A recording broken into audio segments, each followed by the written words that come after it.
चरणकमलेभ्यो नमः। श्री गुरुपरमदयालवे नमः। श्री गुरु वैष्णवसन्तचरणकमलेभ्यो नमः।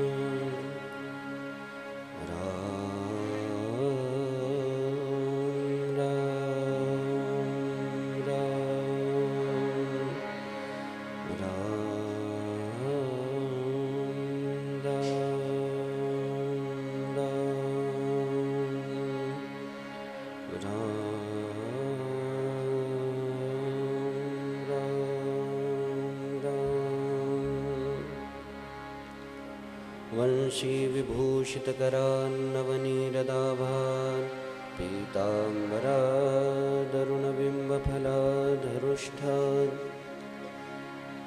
पूर्णेन्दुसुन्दरमुखादरविन्दनेत्रात् कृष्णात् परं किमपि तत्त्वमहं न जाने। ध्येयं सदा परिभवग्नमभीष्टदोहम् तीर्थास्पदं शिवविरञ्चिनुतं शरण्यम्। भृत्यार्तिहं प्रणतपालभवाब्धिपोतं वन्दे महापुरुषते चरणारविन्दम्। यं प्रव्रजन्तमनुपेतमपेतकृत्यं द्वैपायनो विरहकातर आजुहाव। पुत्रेति तन्मयतया तरवोऽभिनेदुः तं सर्वभूतहृदयं मुनिमानतोऽस्मि। श्रीगिरिजापति गिरिजा गणेश शेष शारद श्रुति व्यास वाल्मीकि पद पंकज नित ध्याऊं मैं। द्वादश भागवताचार्य चतुस्संप्रदायाचार्य श्री शंकर आचार्य को सपरिकर मनाऊं मैं। तुलसी कबीर सूरनाभा प्रियदास मीरा श्री नानक चैतन्य जू को अनुगत रहाऊं मैं। दीजे वर सब मिली मुहि मन वच क्रम छल तजनित परिकर सा हरि हरि रस भरि भरि के गाऊं मैं। प्रहलाद नारद पराशर पुंडरीक व्यासाम्बरीश सुख शौनक भीष्म दाल्भ्याम रुक्मांगदार्जुन वसिष्ठ विभीषणादीन् पुण्यानिमान् परम भागवतान् नमामि। श्री हरिजुआय विराजिए कथा सुनहु इतिहास तुम श्रोताया भक्तमाल के तुम पदरज मम दास। तुम पीछे जो और हैं श्रोता हैं रसखान तिनके सकल मनोरथ पूर्वं श्री भगवान। वाञ्छा कल्पतरुभ्यश्च कृपा सिन्धुभ्य एव च पतितानां पावनेभ्यो श्री वैष्णवेभ्यो नमो नमः। श्री हरिजुआय कथा सुनो इतिहास नारायणं नमस्कृत्य नरं चैव नरोत्तमं देवीं सरस्वतीं व्यासं ततो जयमुदीरयेत्। वसुदेवसुतं देवं कंसचाणूरमर्दनं देवकी परमानन्दं श्रीकृष्णं वन्दे जगद्गुरुं। परब्रह्म सद्गुरुप्रणम्य पुनिशवसन्तनमोय हरे राम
मुरारे हे नाथ नारायण वासुदेवा। श्री कृष्ण गोविंद हरे मुरारे हे नाथ नारायण वासुदेवा। श्री कृष्ण गोविंद हरे मुरारे हे नाथ नारायण वासुदेवा। हे नाथ नारायण वासुदेवा। हे नाथ नारायण वासुदेवा। हे नाथ नारायण वासुदेवा। हे नाथ नारायण वासुदेवा। हे नाथ नारायण वासुदेवा। हे नाथ नारायण वासुदेवा। हे नाथ नारायण वासुदेवा। हे नाथ नारायण वासुदेवा। हे नाथ नारायण वासुदेवा। हे नाथ नारायण वासुदेवा। हे नाथ नारायण वासुदेवा। हे नाथ नारायण वासुदेवा। हे नाथ नारायण वासुदेवा। हे नाथ नारायण वासुदेवा। हे नाथ नारायण वासुदेवा। हे नाथ नारायण वासुदेवा। श्री कृष्ण गोविंद हरे मुरारे हे नाथ नारायण वासुदेवा। श्री कृष्ण गोविंद हरे मुरारे हे नाथ नारायण वासुदेवा। श्री कृष्ण गोविंद हरे मुरारे हे नाथ नारायण वासुदेवा। श्री कृष्ण गोविंद हरे मुरारे हे नाथ नारायण वासुदेवा। हे नाथ नारायण वासुदेवा।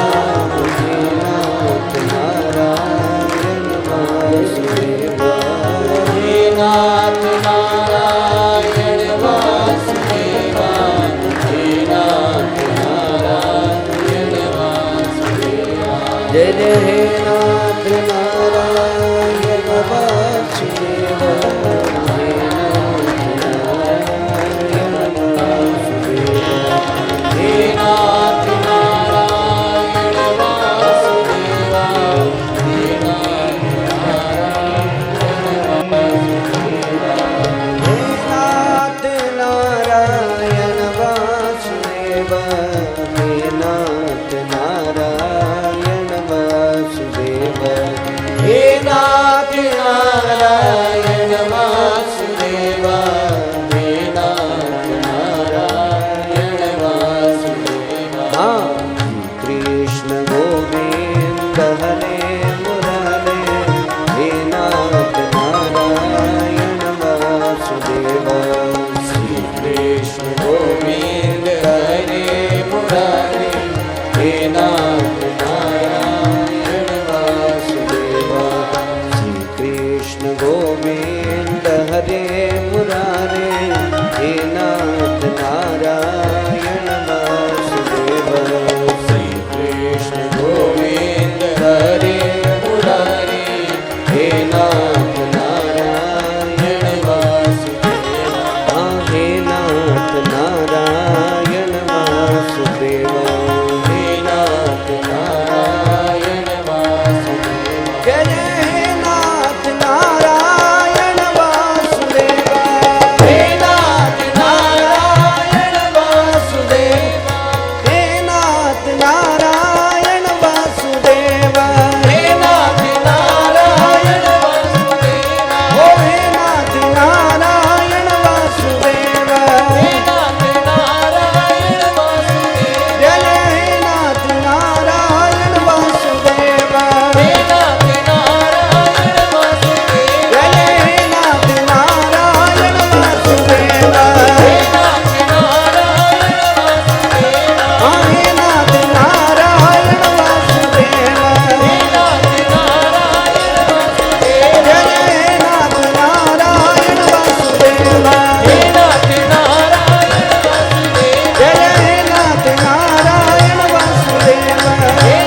सुखदेव जी महाराज की, श्री परीक्षित जी महाराज की, श्री सूत जी महाराज की, सपरिकर श्रीमद्भागवत महापुराण की, श्री वृंदावन बिहारी लाल की, श्री यमुना महारानी की, श्री वर्षाने वारी की, श्री गिरिराज महाराज की, सब संतन की, सब भक्तन की, सब विप्रन की, सत्य सनातन धर्म की जय जय श्री राधे।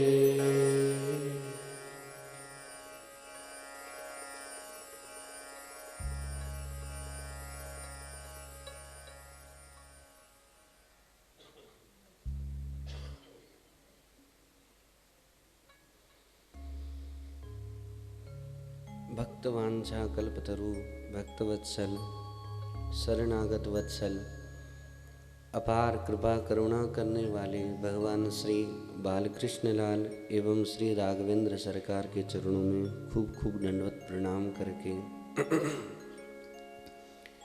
भगवत विग्रह वांग्मय स्वरूपा श्रीमद् भागवत जी के चरणों में साष्टांग दंडवत प्रणाम करते हैं। व्यक्त अव्यक्त रूप से विराजमान सभी संत महापुरुषों के चरणों में प्रणाम।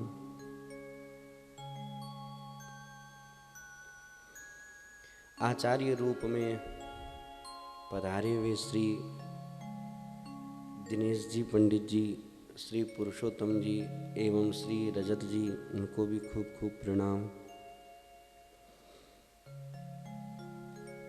परम पूज्य जिनकी कृपा छत्र छाया में बैठ करके हम सबको ऐसा दिव्य सु अवसर प्राप्त हुआ, ऐसे परम पूज्य श्री गुरु महाराज,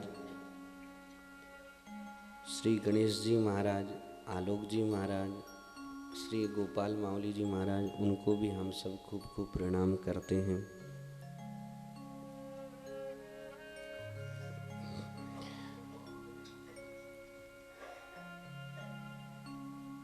भागवत कथा की सेवा में पधारे हुए संगीत भाई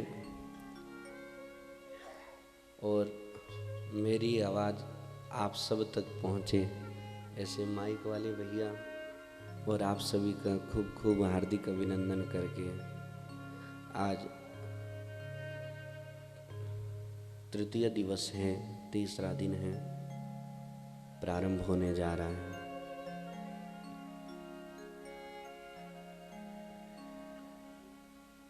भगवान की असीम अनुकंपा है, अपार कृपा है।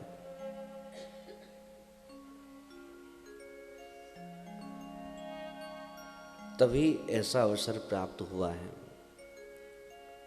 नहीं तो होना बहुत कठिन है।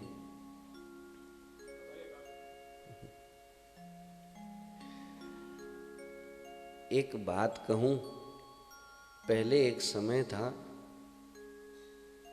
घर के अंदर हम सब लोग बैठते थे तो बाहर से कोई व्यक्ति जाता तो उसकी सुगंध आती, कहते कोई इत्र वाला आया है, कोई इत्र वाला आया है। तो बाहर जाके देखते तो वो तो भाई पहले समय ऐसा था कि शुद्ध चीजें मिलती थी, तो बहुत ज़्यादा सामग्री नहीं होती थी। सामग्री थोड़ी होती लेकिन वो विशिष्ट होती थी, ज़्यादा प्रकार नहीं होती थी, थोड़ी होती विशिष्ट होती थी। और आजकल प्रकार तो बढ़ गए लेकिन मिलावट हो गई। तो थोड़ी सामग्री वाला वो व्यक्ति अपने इस जेब में अलग शीशी, इस जेब में अलग शीशी, इस जेब में अलग शीशी लेके आता। कोई जाता तो अरे सुगंध तो आ रही है, लेकिन इत्र वाला तो अरे भैया राम राम, तो फिर आओ। तो सुवास से पता चल जाता। बाहर कोई दुर्गंध से युक्त वातावरण होता तो लगता हाँ कोई सफाई करने वाला आया, ऐसा संकेत होता। हम हमारे घर में विराजमान होते हैं, ये तो दृश्य वाली बात हो गई। घर में विराजते हैं तो कभी अपने आप ही हिचकी आना या कुछ धांस आ जाना, खांस आ जाना, ऐसे खांसी खांस ये सब आना, तो चिंतन करते हैं अरे बेटा बेटी सब कुशल तो है ना, बालक सब कुशल तो हैं। अपने आप जैसे ही उनका स्मरण होता है तो वो बात पता चल जाती है, संकेत पता चल जाता है। और कई बार ऐसे होता है कि कोई व्यक्ति से बहुत दिनों से नहीं मिले हो, बहुत दिनों से नहीं मिले और उसकी अचानक याद आती है और वो व्यक्ति उसी दिन नहीं तो कुछ ही दिनों में मिल लेता है, वो उनसे मिलना हो जाता है। तो हम क्या कहते हैं, करे आपकी ही याद कर रहे थे और आज आपका मिलना हो गया, बहुत विशेष बात। ये सब बात मैं क्यों कहने जा रहा हूं, इसलिए कि ठाकुर जी को वृंदावन बुलाना था तो 2-3 साल पहले से ही भूमिका बन रही है।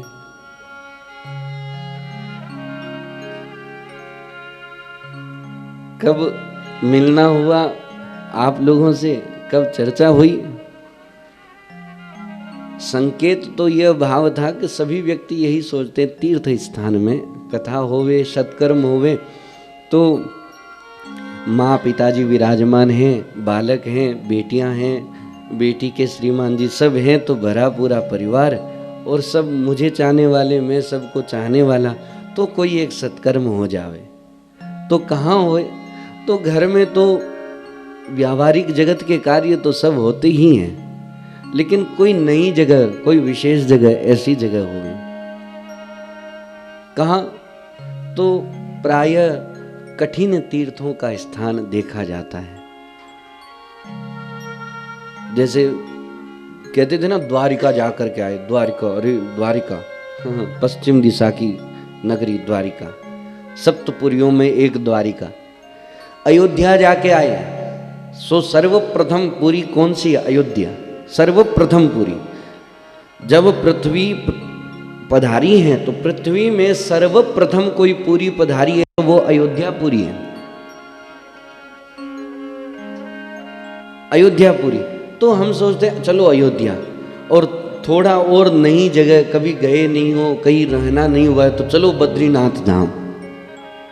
नर नारायण भगवान पहाड़ रूप में तपस्या में विराजमान है, वहां तो कण कण तपस्या में विलीन है।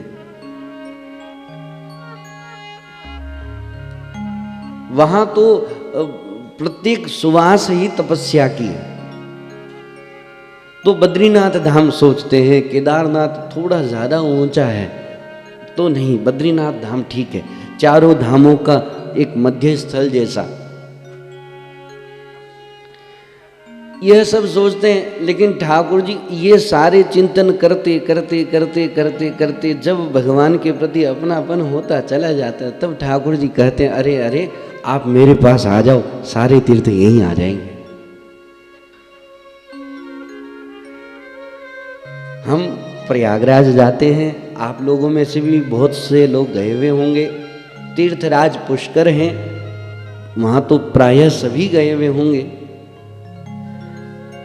तो जहाँ यहाँ सारे तीर्थ यहाँ विराजमान हो जाते हैं। नंद बाबा की एक बार इच्छा हुई, जब लाल जी बड़े हो गए तो बोले बेटा इच्छा है कि बालक बड़े हो जाते हैं तो बड़े बूढ़े तीर्थ यात्रा करने जाते हैं, तो मेरी ऐसी इच्छा है कि तीर्थ यात्रा करके आऊँ।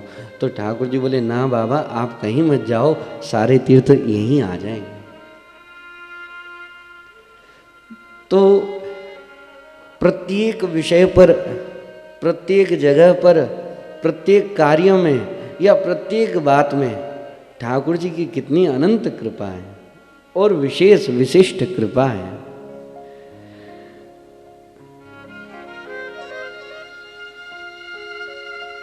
एक कोई व्यक्ति भटका हुआ होता है तो सब चाहते हैं कि ये व्यक्ति अच्छा है, लेकिन इसका प्रारब्ध या इसके भाग्य सही नहीं है, तो कोई ऐसा सुरक्षित स्थान मिल जावे जिससे इसका जीवन यापन हो जाए, जिससे इसका कार्य हो जाए, ये अपने पैरों पे खड़ा हो जावे। ऐसा हम सब सोचते हैं। कोई भी परिवार में एक आदमी होगा, आप 3 भाई हैं, बहनें हैं, सब मिलके, सबके बालक हैं, बेटियां, सब मिला करके उसमें से कोई एक भी बालक होगा तो सब उसके विषय में सोचते हैं कि अरे तू कैसे ही करके कैसे ही मेहनत कर, बाकी हम सब संभालेंगे। ऐसा होता है। तो यही बात ठाकुर जी की है कि भगवान कहते हैं कि ये इनके हृदय में संस्कार है, श्रद्धा है, तो इनको ऐसी कौन सी जगह दूं जिससे इनका कार्य सहज में, सरल में, अति विशिष्ट और श्रेष्ठतम हो जावे। तो ये संतों की पावन स्थली, तपस्थली, ठाकुर जी की लीला स्थली और सत्संग स्थल में विराजमान होकर के संतों के मध्य में, गुरुजनों के सन्निधि में बैठ करके ऐसा शुभ अवसर प्राप्त हुआ, तो कभी कभी हमें ऐसा लगता है आप लोगों से ज़्यादा भाग्यशाली मैं हूँ, और कभी कभी लगता है कि आप लोग बहुत भाग्यशाली हैं। हम सब बहुत भाग्यशाली हैं जो हमारे को ऐसा अवसर, सुअवसर प्राप्त हुआ। अब एक बात और कह करके फिर मैं कथा में प्रवेश करता हूँ। मंदिर जाते हैं ना तो बहुत सुंदर चूरमे की प्रसाद होती है। मंदिर के जो पुजारी होते हैं उनके घर से होती बढ़िया मोटी रोटी चूर करके और अच्छा बूरा, गुड़ का बूरा मिला के सुंदर घी दे करके बढ़िया प्रसाद बनाते हैं। अब वो बटते बटते व्यक्ति हो जाते हैं, ज़्यादा वो हो जाती है, थोड़ी तो थोड़ा थोड़ा मिलता है, लेकिन वो प्रसाद पाने के बाद कई देर तक मुंह हिलाते हुए कहते अरे वाह, इतना सुंदर स्वादिष्ट प्रसाद तो कहीं मिला ही नहीं। ऐसा होता है। तो उस प्रसाद को सतत चिंतन करते हुए हम लोग स्वाद लेते हैं बार बार, और उसके ऊपर पानी तक भी नहीं पीते कि कहीं उसका स्वाद चला ना जावे। तो ऐसे ही हमारे जीवन में इतना सुंदर कथा का, वृंदावन धाम में रहने का, ठाकुर जी के क्रीड़ा स्थली में और संतों की पावन तपस्थली में रहने का जो सौभाग्य मिला, इस सौभाग्य को, इस समय को खूब अच्छे से संजोएं।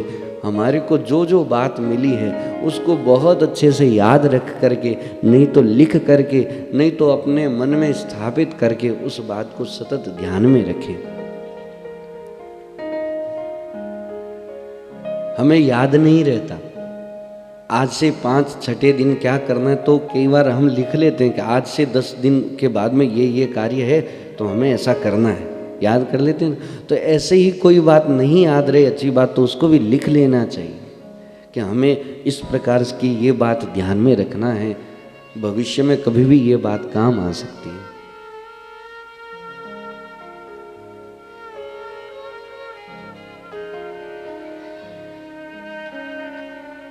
आप सभी से एक निवेदन करता हूँ कि माता पिता, गुरुजनों का और ठाकुर जी का सतत हमारे ऊपर आशीर्वाद बना रहे, ऐसी योग्यता हमारे में होनी चाहिए।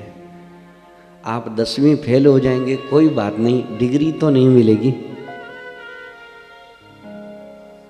हम बहुत ज़्यादा न कमा करके दाल रोटी का ही कमाएंगे तो भूखे तो रहेंगे नहीं। बस माता पिता, गुरुजन और ठाकुर जी का हमारे ऊपर आशीर्वाद बना रहे, कृपा बनी रहे। जैसे बड़े बूढ़े बैठे रहते हैं और सारा परिवार बैठा रहता है, उसमें से कोई एक भाई आ जाता है, उसको देख करके मुस्कुरा देते, अरे वाह, अच्छा आप आ गए, अरे बहुत बढ़िया, बैठो बैठो। वो हमारे ऊपर मुस्कुरा देवे, ऐसी योग्यता हमारे में सतत बनी रहे। भगवान के सामने हम जावे और हमारे सामने देख के वो प्रसन्न हो जावे, बस ये योग्यता हमारे में बनी रहे।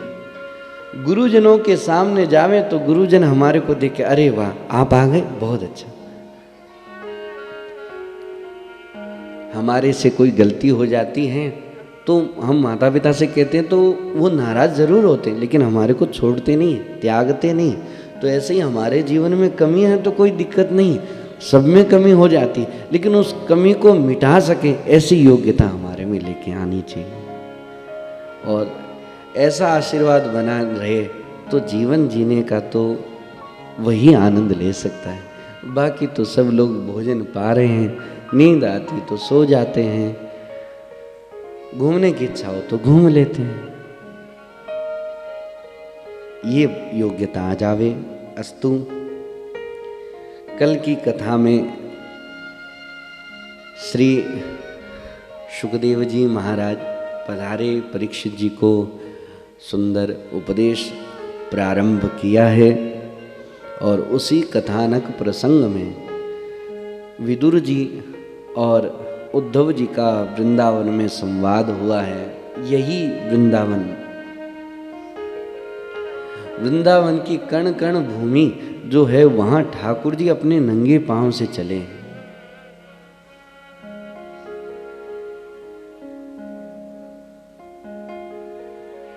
जा रज को सनकादिक तरसे, इस रज को पाने के लिए कौन नहीं तरसता है, और उस रज में बैठ करके हमारे को अवसर मिला है, तो बहुत बहुत प्रसन्नता है।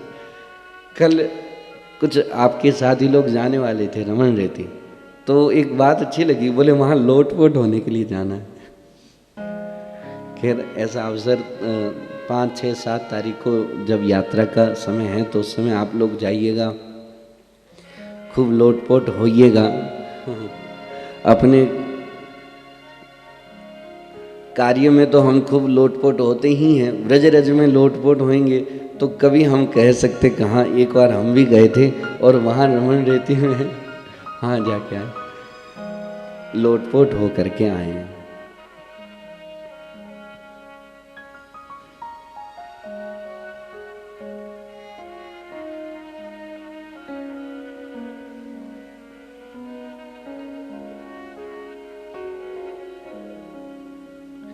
बहुत सारी बातें हैं उत्सव की और उत्साह की, और अपने ऐसे संतों के बीच में बैठ करके, सन्निधि में बैठ करके प्रसन्नता की बहुत सारी बातें हैं।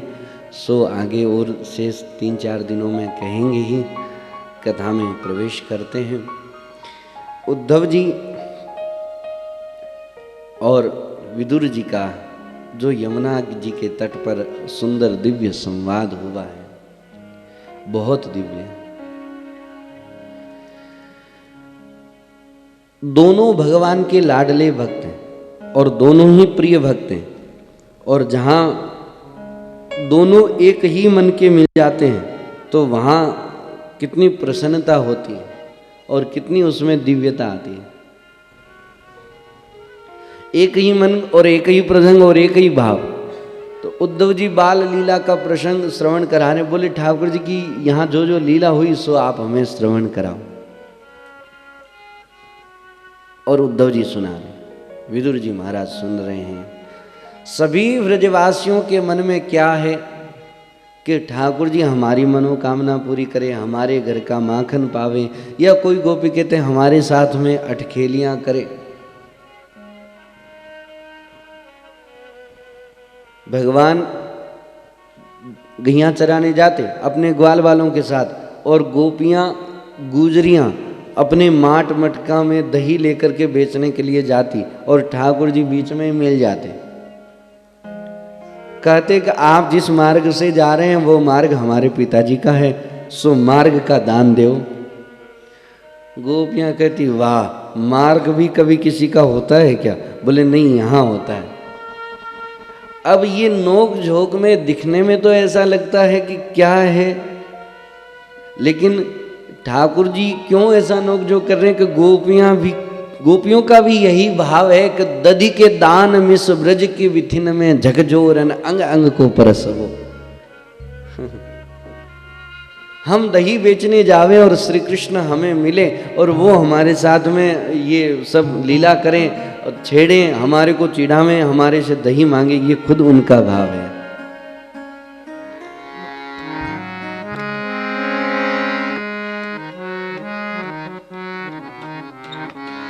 चलो सखी वहां जाइए जहां बसे ब्रजराज, गोरस बेचत हरि मिले, एक पंथ दो काज, एक पंथ दो काज। गोरस बेचत हरि मिले, एक पंथ दो काज। आप गिरिराज जी का जब दर्शन करने जाएंगे तो अब तो वो बहुत मार्ग बड़ा हो चुका है, उसको दान घाटी कहते हैं। जब ठाकुर जी ऐसी लीला करते, किशोरी जी ने कहा आप प्रतिदिन, सखियों ने कहा आप प्रतिदिन हमसे दही मांगते, तो अब एक दिन आप गुजरी बनो और किशोरी जी ठाकुर जी बनेंगे और हम आपसे दही का वो दान मांगेंगे, मार्ग का दान। तो ऐसा ही हुआ, किशोरी जी तो बने ठाकुर जी और ठाकुर जी बने घूंघट वाली गुजरी बने।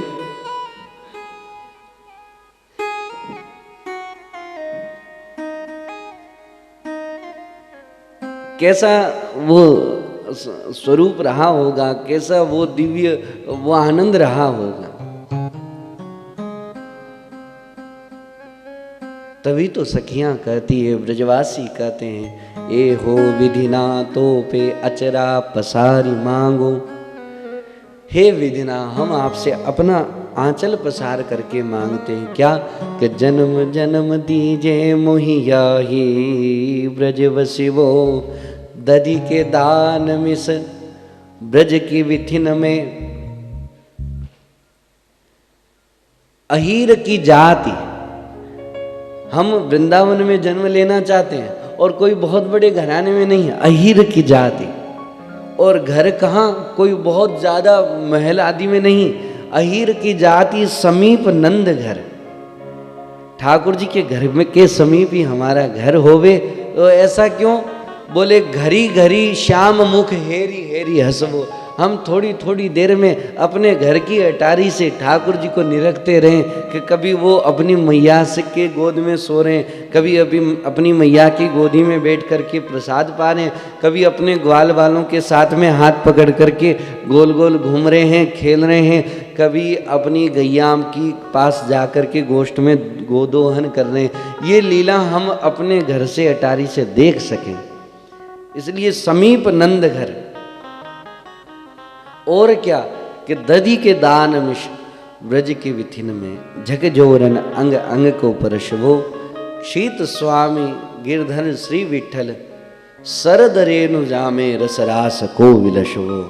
हे विधिना, जब ठाकुर जी श्याम सुंदर शरद ऋतु की शरद पूर्ण चंद्रमा जब प्रकट होते हैं, तब सखियों के साथ रास करते हैं, तो हमारे साथ भी वह रास क्रीड़ा करें।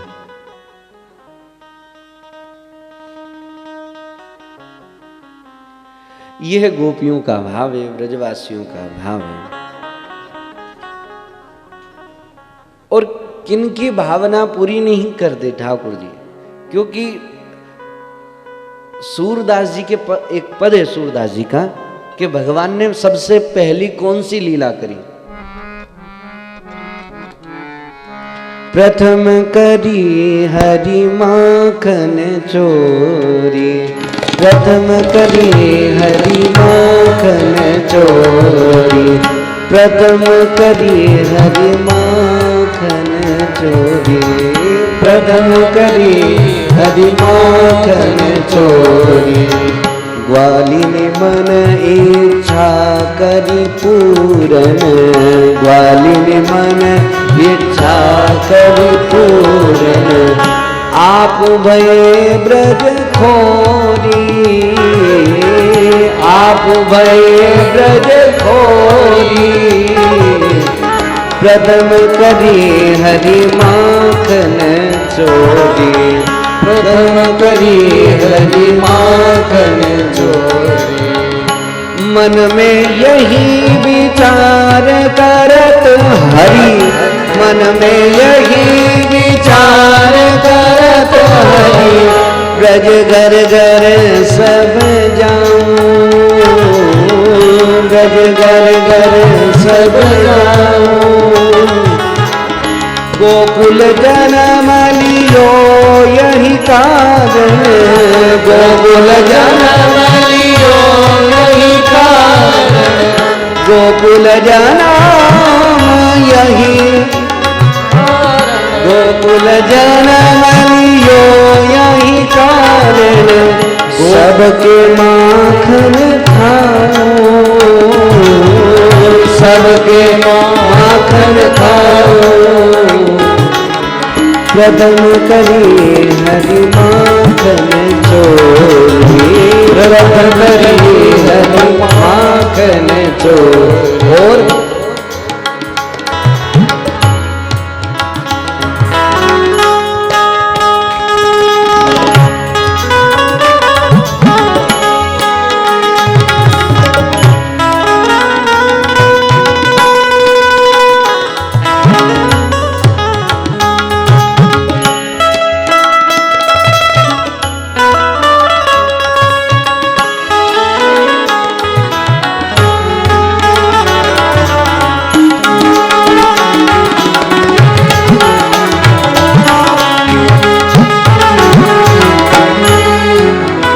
आगे करे बाल रूप यशुमति मोहि जाने, बाल रूप यशुमति मोहि जाने। ग्वालिन मेली सुख भोग, ग्वालिन मेली सुख भोग। सूरदास प्रभु कहत प्रेम सो, सूरदास प्रभु कहे सो प्रेम सो। सूरदास प्रभु कहत प्रेम सो, सूरदास प्रभु कहत प्रेम सो। ये मेरे ब्रज लोग, ये मेरे ब्रज को प्रथम करी हरि माखन चोरी, प्रथम करी हरि माखन चोरी। प्रथम करी हरि, प्रथम करी हरि, प्रथम करी हरि माखन चोरी।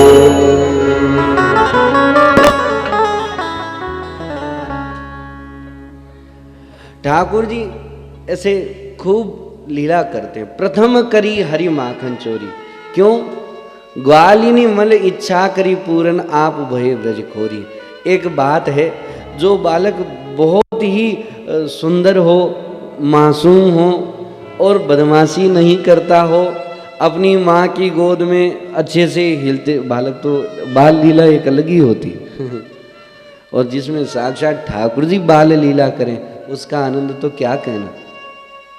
मैया प्रसाद पवाती है, लाल जी पाते हैं, कभी इधर देखते तो मैया इधर मुंह हाथ दे करके पवाई, इधर देख रहे तो इधर, कभी हिलते रहते हैं, पैर हिलाते रहते हैं ऐसे। अब वो उनका पूरा शरीर चलता ही रहता है।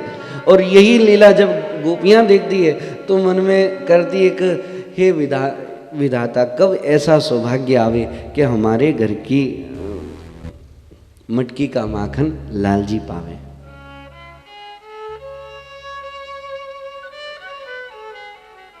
मन में यही विचार करत हरि, ब्रज घर घर सब जाऊं, गोकुल जन्म लियो यही कारण सबके माखन पाऊं।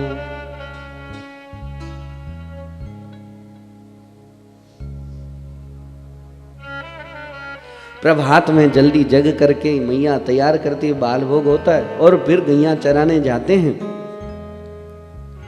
और ग्वाल बालों के साथ में खूब अटखेलियाँ करते हैं। लाल जी की बहुत बाल लीला है। मधुमंगल मन सुखा तन सुखा धन सुखा, तोष छोटा कृष्ण श्री दामा सुदामा श्याम सखा। कितने ठाकुर जी के अष्ट सखा तो मुख्य ही हैं और वैसे अनंत सखा। और भगवान को सखा बनाने का बहुत शौक है।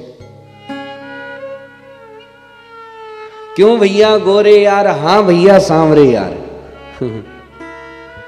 ऐसे खूब अनंत लीला है। ठाकुर जी के सखाओं में से एक सखा है जो नृत्य जानते, नाचना बहुत सुंदर जानते। तो ठाकुर जी कहते भैया हमें नृत्य सिखाओ। तो अब तक तो सखा है, तो नृत्य सिखाएंगे तो फिर हम गुरु हो जाएंगे, तो गुरु दक्षिणा देनी पड़ेगी।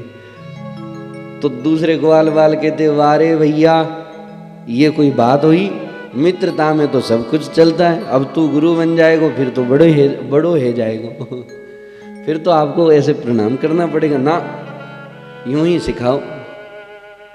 और नृत्य सिखाते हैं। ठाकुर जी इतना सुंदर नृत्य करते हैं, क्या भों की अदा है, इसका वर्णन आगे बाल लीला में ही करेंगे।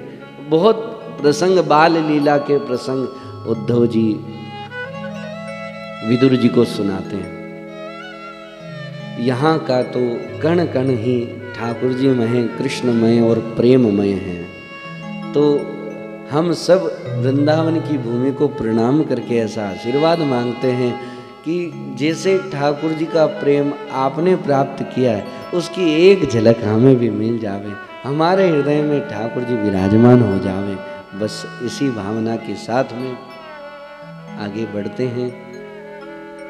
उद्धव जी और विदुर जी को संवाद करते करते रात भर व्यतीत हो गई, प्रभात का समय हो गया।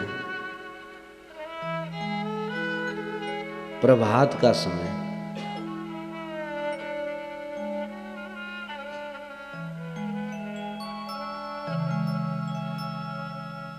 सब अपने अपने कार्य में लग जाते हैं। प्रभात में सुंदर पक्षी चहक रहे हैं, यमुना जी की सुंदर प्रभात की सुवास आ रही है।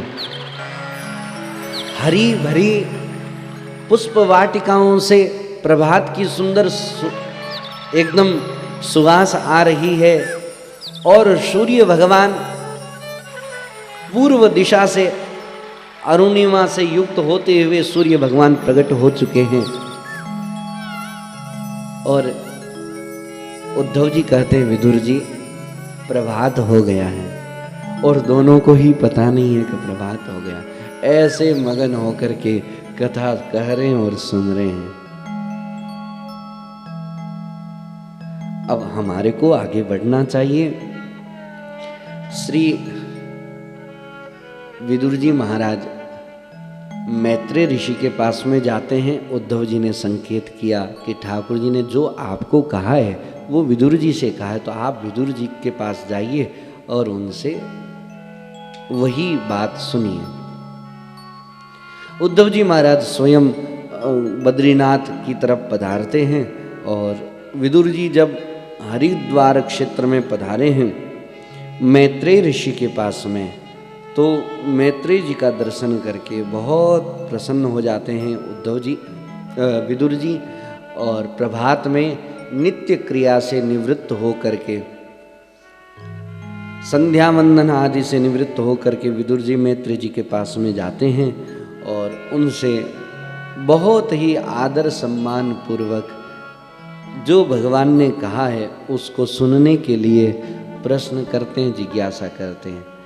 एक मैं आपसे बात कहूँ, हमारे जीवन में सतत जिज्ञासा बनी रहनी चाहिए। बड़ी लोगों के सामने हमारे को सब कुछ आता है, फिर भी बड़ों के सामने कहना चाहिए कि अच्छा इसमें कैसे हो सकता है। तो इसमें सहज ही बड़े लोगों का आशीर्वाद मिलता है। कई बड़े लोग ऐसा कहते हैं ना कि अरे ये मेरा बेटा जानता सब कुछ है फिर भी मेरे से पूछ के ही करता है। वो उस वाणी में ही उनका आशीर्वाद है, उनका वात्सल्य है उसमें। और ये जिज्ञासा ही व्यक्ति को सदा उन्नति की तरफ लेके जाती है।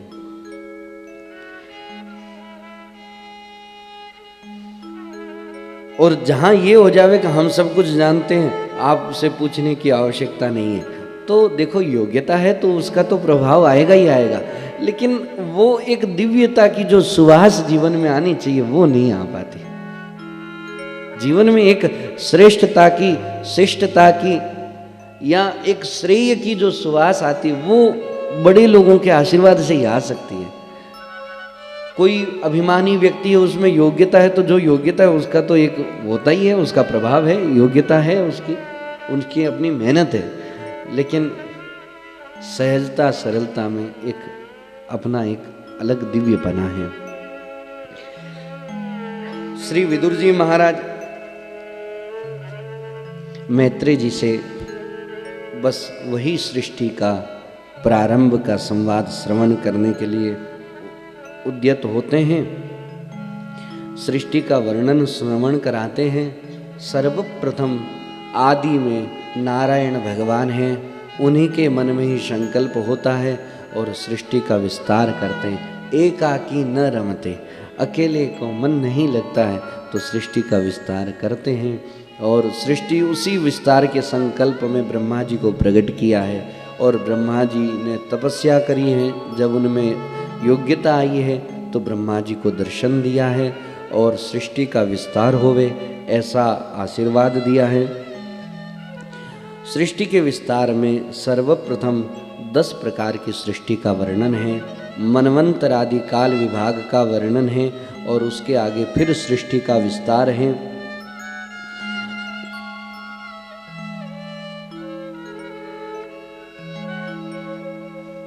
सृष्टि का प्रारंभ होता है तो सर्वप्रथम सृष्टि होते होते होते होते मानसिक सृष्टि है यहाँ। तो ब्रह्मा जी की सृष्टि में सनक सनंदन सनातन सनत कुमार ये मनुष्य रूप में सर्वप्रथम प्रकट हुए। इसलिए सनक आदि ये सनक सनंदन 4 हैं, ये सबसे आदि हैं। पूर्वे शामपि पूर्वजा प्रसंग में संकेत हो ही चुका है कि ये 4 वर्ष के हैं। तो ब्रह्मा जी ने कहा कि आप अब तपस्या करो, सृष्टि का विस्तार करो। तो बोले ना, हम तो भजन करेंगे और हमारी उम्र सतत यही रहे। ब्रह्मा जी ने कहा अरे ये तो बात बनी नहीं। फिर प्रजापतियों की सृष्टि है, उन्होंने भी यही कहा कि हम भजन करेंगे, सृष्टि का विस्तार नहीं करेंगे। ब्रह्मा जी के संकल्प में अनेकानेक पुरुष प्रकट हुए, भूत प्रेत आदि ये सब पूर्व में ब्रह्मा जी की सृष्टि में ये जब सभी भजन के लिए होने लगे तो ब्रह्मा जी के चिंतन में हुआ। जब व्यक्ति चिंतन करता है या कुछ सोच में पड़ जाता है तो त्रिभंग ललित हो जाती है, भौएं ललाट त्रिभंग ललित हो जाता है। और कुछ लोग इतने ज्यादा चिंतन में रहते हैं कि उनके ललाट में लाइनें ही पड़ जाती है।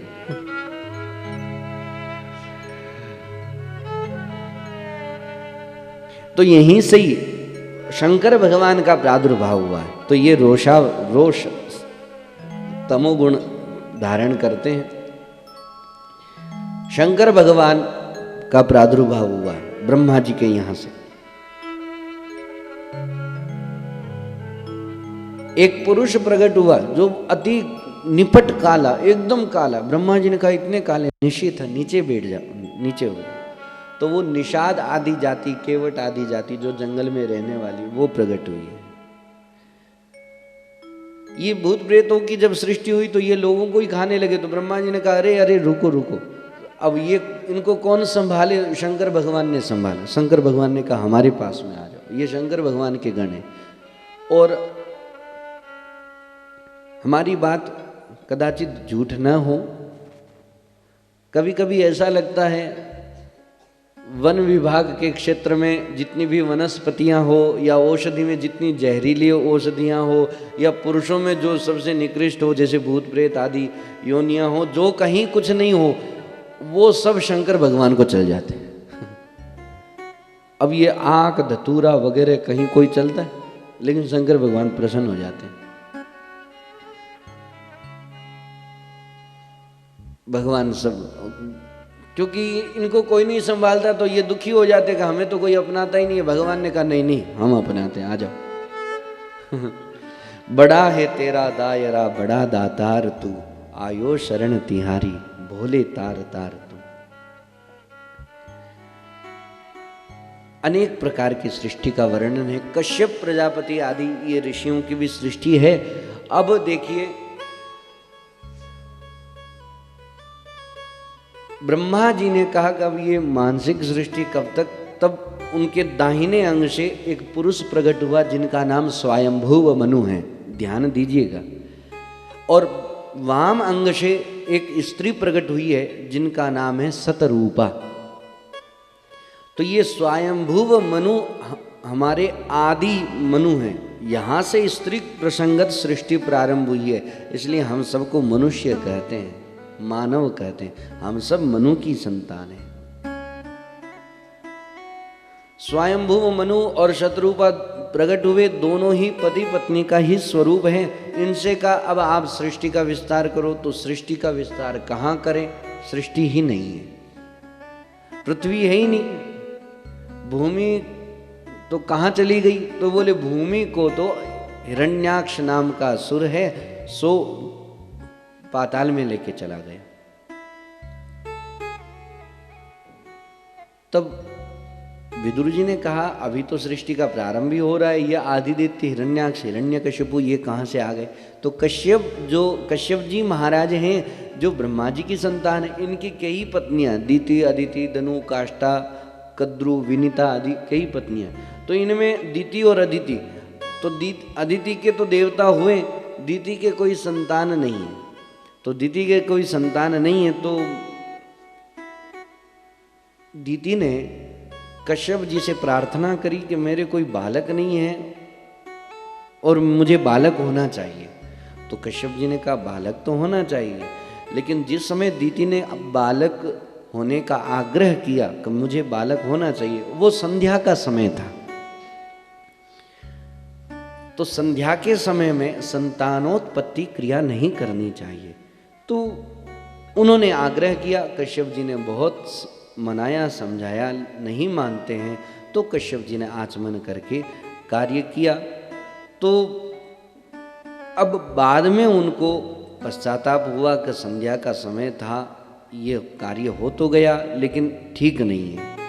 देखो, पढ़ाई का कार्य, सोने का कार्य, प्रसाद का कार्य और संतानोत्पत्ति की क्रिया कार्य, ये संध्या के समय नहीं करना चाहिए, दोनों संध्या के समय। यदि पढ़ाई करते हैं तो वो नष्ट हो जाती है, नींद लेते हैं तो आयु कम हो जाती है, और उस समय प्रसाद पाते हैं तो शरीर रोगी रहता है, और संतानोत्पत्ति क्रिया करे तो संतान जो भी होता है वो कोई ना कोई दोष से युक्त होती है। इन बातों का हम सब ध्यान रखें। कुछ लोग संध्या में पढ़ाई करते हैं या प्रसाद पाते या सोते रहते हैं, या सवेरे सूर्योदय के समय उसको भी संध्या ही कहा जाता है, तो उस समय भी इन बातों का ध्यान रखना चाहिए। अब दीति को मन में कष्ट हुआ तो कश्यप जी से प्रार्थना करी कि अब मेरे से गलती तो हो गई, मैं स्त्री हूँ, अपने मन को नहीं रोक पाई, आपकी बात मैं नहीं समझ पाई, अब मुझे क्या करना चाहिए? तो देखो, संध्या के समय शंकर भगवान अपने गणों के साथ में विचरण करते रहते हैं। जो लोग भजन साधन में लगे रहते हैं उनके ऊपर तो बहुत आशीर्वाद देते हैं, जो ऐसा कोई भी कार्य में रहते तो उसके अनुसार वो नाराज भी हो जाते हैं। तो अब मैं क्या करूं? तो बोले आपका बालक तो असुर होगा, दुष्ट होगा, लेकिन आपका पोता वो भगवान का भक्त होगा। आपने अपनी गलती को स्वीकार किया। एक बात है, गलती को स्वीकार करने में कितनी देर लगती है? अच्छा, हमसे गलती हो गई, बात खत्म। अब इस गलती के विषय में हमारे को कोई सुनावे, 2 बात 4 बात जो भी सुनावे, हमें सुन लेना चाहिए, और उस गलती से बढ़ चढ़ करके सुनावे तो एक बात का ध्यान रखना चाहिए, हमसे कोई छोटी गलती हो गई और उस गलती को लेकर के वो व्यक्ति सतत ही सुनाता जावे, किसको सहन होवे? अब एक बार कह दिया तो ठीक है, हमारी गलती है, हम उसको स्वीकार करते हैं। जब 1 2 बार 3 बार से ज़्यादा सुनाने लगे तब समझना चाहिए कि हमारे कोई ना कोई कर्म है पाप के, वो मिट रहे हैं। ये तो सुनने वाले को सोचना चाहिए और सुनाने वाले को सोचना चाहिए अब हमारा स्वभाव खराब हो रहा है।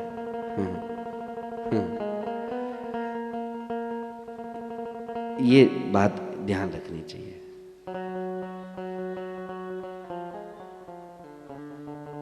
अब इधर क्या हुआ, सनकादि मुनि ठाकुर जी का दर्शन करने के लिए वैकुंठ धाम में पधारते हैं, और वैकुंठ धाम में क्या बात, 7 ड्योढ़ी है। भगवान के जितने भी पार्षद हैं वो चारों वेदों से ठाकुर जी की स्तुति कर रहे हैं।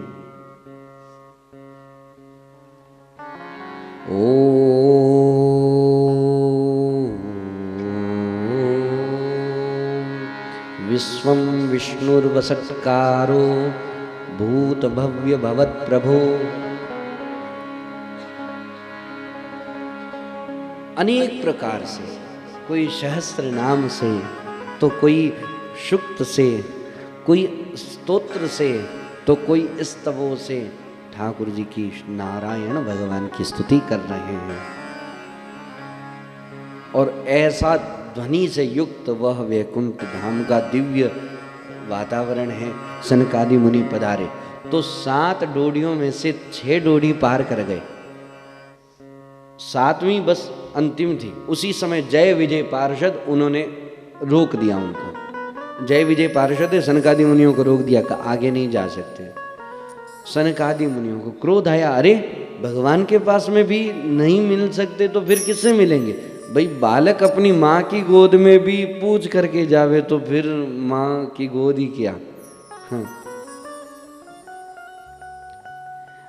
जब बालक अशुद्ध होता है, गंदगी से युक्त हो, तो तब भी वो गोद में बैठना चाहता है। तो माँ कहती ठीक है मैं गोद में ले लेती हूँ, लेकिन पहले मैं सफाई तो कर दूं। और वो सफाई करके फिर गोद में लेती। तो जय विजय जी ने जैसे ही रोका है भगवान के पार्षदों ने, ये ठाकुर जी की लीला ही थी, हरि प्रेरित सब कार्य है। तो रोका, सनकादि मुनि को क्रोध आया, अरे भगवान के पास में जाने के लिए रोकते, जाओ 3 जन्मों तक असुर बनो, ये श्राप दिया। उदास हो गए, तब तक भगवान आ गए। भगवान को देखते ही सनकादि मुनियों का क्रोध शांत हो गया। शांत हो गया तो अब कहा कि हमने क्रोध तो कर दिया। अब सनकादि मुनि भी क्या कह रहे, हमने क्रोध तो कर दिया, क्रोध हमें करना नहीं चाहिए, कर तो दिया, अब क्या करें? ठाकुर जी ने कहा कोई बात नहीं, हो गई सो हो गई, लेकिन अब 3 जन्मों तक असुर बनेंगे तो हमारे को तीनों को जाना पड़ेगा। कैसे 3? भगवान ने कहा एक बार में मैं निमित्त बनूं, एक बार में आप निमित्त बनना और एक बार में ये लक्ष्मी जी निमित्त बनेगी। तो हिरण्यकशिपु के उद्धार में तो सनकादि मुनियों के अवतार ही श्री प्रहलाद जी महाराज हैं, निमित्त बने। और दूसरी बार रामावतार में लक्ष्मी स्वरूपा श्री जानकी जी हैं, निमित्त बने। और जब द्वापर युग में ठाकुर जी पधारे तो भगवान कृष्ण बलराम के रूप में दंतवक्त्र और शिशुपाल का उद्धार करते हैं। उसी समय श्राप मिलते ही जय विजय का पतन हो गया और वही जय विजय माता दीति के गर्भ में प्रवेश किए। अब उधर से श्राप का भी हो गया और इधर से समय भी सही नहीं था। अब वो बालक, अब माता दीति को पता चला कि ये तो असुर होंगे, तो अपने तपोबल से कोख से बाहर ही नहीं आने दी। कहीं कहीं श्री प्रभुदत्त ब्रह्मचारी जी की व्याख्या में तो ऐसा लिखा 100 वर्ष तक माता दीदी ने बालकों को अपने कोख में ही रखा कि बाहर आएंगे उधम मचाएंगे, अत्याचार फैलाएंगे। अब जैसे ही फिर बालकों का जन्म हुआ तो उनका शरीर तो बढ़ते बढ़ते बढ़ते बढ़ते एकदम पर्वताकार हो गया।